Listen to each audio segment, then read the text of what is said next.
Hello, class. All right, so for postmodernism and Marxism, insights I gained.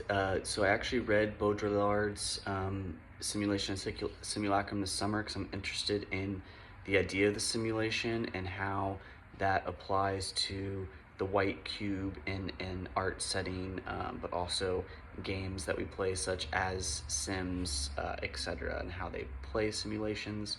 Also, like the Matrix and how that uses phrases such as the simulation, but then also how art is this microcosm that can further express what's happening in the macrocosmic scale. But it was good to read that again, and then it's interesting to compare that to Marxism, which is, I think they're not mutually exclusive in that way. But with Marxism as well, I do often think about these um, art fairs that I'm going to, such as Art Basel or Frieze, and just how the price of the art is so inaccessible to the common person that essentially the only people who are buying this art is for the upper echelon of society who can afford it, and ostensibly museums and public institutions as well. Um, I think it's interesting, though.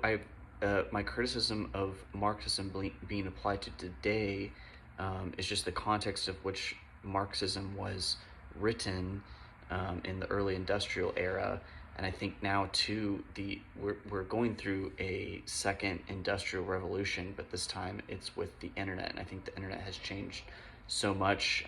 It's made things accessible, but also things are still not accessible because of the expense or the infrastructure that's required, and the monetary means that in order to have these businesses. So it's interesting to see how that applies to art in my specific focus. And I think for those who aren't in art history or familiar with art history, I think that there's just such a uh, there's so many factors that go into arts, and especially Western art history has such a very distinct. I wrote about this in my response as well, but how I think art history is political history, and also I always look at art too, especially Renaissance art, and it's like, who funded that? There's some really important families in the Renaissance era, such as the Medici and the Vespucci family, who funded Michelangelo and Botticelli, and I specifically think to a painting by Botticelli of Mars and Venus. They actually, Vespucci means wasp, and they would actually include little wasps in the painting itself. That was kind of a homage to the family that funded the painting. But that was a major difference, Renaissance from medieval era, because before the Renaissance, primarily the funder of art and artisans was the church.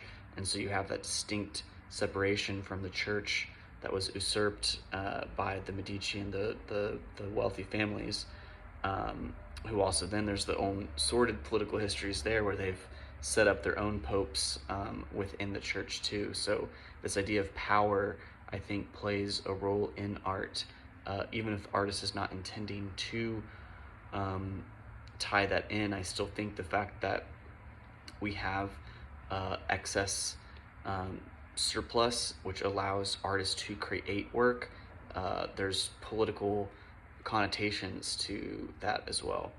Um, and do you believe there's a better methodology to address this week's topics?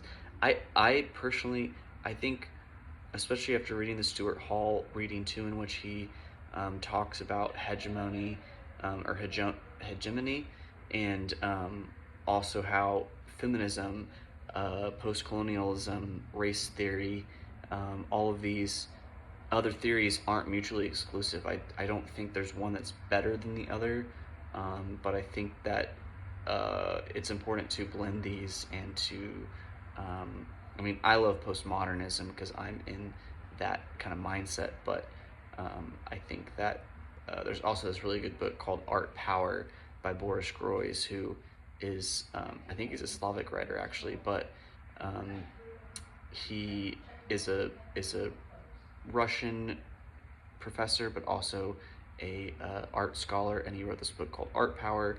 And again, I think it ties in that fact that art has cultural power, just as literature does. But art is so accessible, and I think now we live in an age where art is so accessible on our phones that there's just a lot of propaganda and